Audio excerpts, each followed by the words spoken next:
Welcome to Reporter 247 channel. Even amid the cacophony of social media, most journalism is met with a shrug or a murmur. But one story The Guardian published 10 years ago today exploded with the force of an earthquake. The article revealed that the U.S. National Security Agency, NSA, was collecting the phone records of millions of Verizon customers.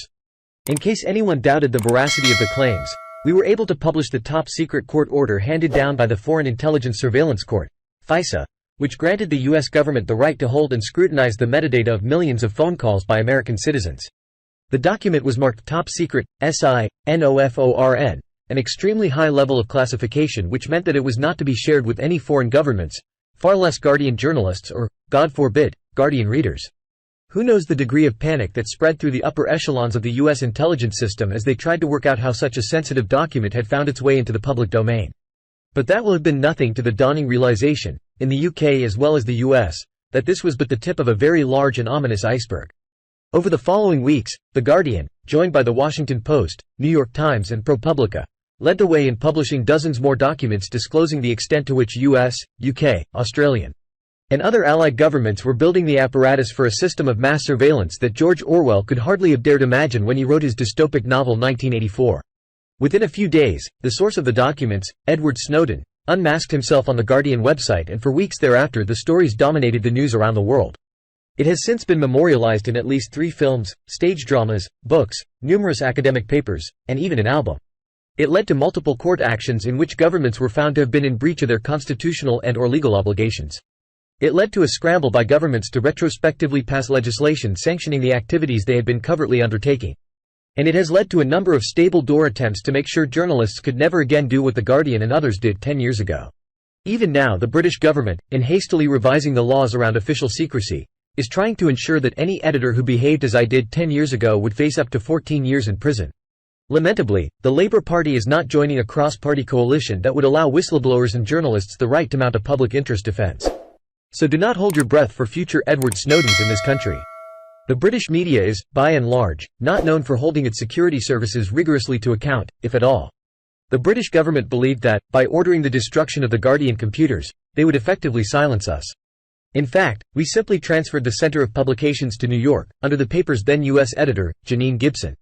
And there has been little more than a whisper of protest over the new national security bill or the threatened extradition of Julian Assange. This is curious. The notion that the state has no right to enter a home and seize papers was established in English law in the famous case of Contac v. Carrington, 1765, which later became the basis for the U.S. Fourth Amendment. In a famous passage, Lord Camden declared, "By the laws of England, every invasion of private property, be it ever so minute, is a trespass." When I went out to talk about the Snowden case to assorted audiences, including, after a suitable gap, at MI5 itself, I would begin by asking who in the audience would be happy to hand over all their papers to a police officer knocking on their front door, even if they assured them they would only examine them if there was sufficient cause. Never, in any of these talks, did a single member of any audience raise a hand. Yes, people valued their security and were open to persuasion that, with due process and proper oversight, there would be occasions when the state and its agencies should be granted intrusive powers in specific circumstances. But the idea of blanket, suspicionless surveillance, "Give us the entire haystack and we'll search for the needle if and when it suits us," was repellent to most people. When it came down to it, people didn't much like the idea of a government smashing up newspaper computers to, unsuccessfully, silence the truth coming out. It felt somehow un-British. The question I was asked by the Home Affairs Select Committee, "Do you love this country? Grade it?" Why was it unpatriotic to hold the state to account in this way?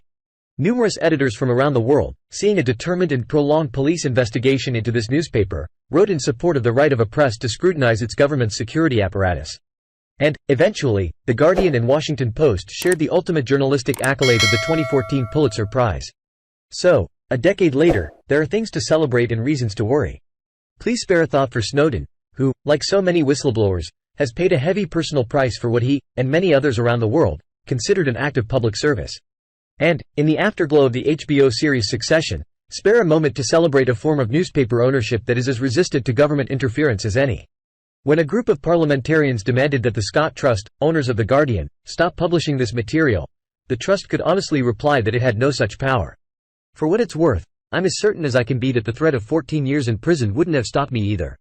The press, as the editor of The Times wrote in 1852, lives by disclosure. The statesman's duty is precisely the reverse. Amen. Thank you for watching the video. See you in the next videos. Don't forget to subscribe to the channel to keep up to date with the latest news. Goodbye.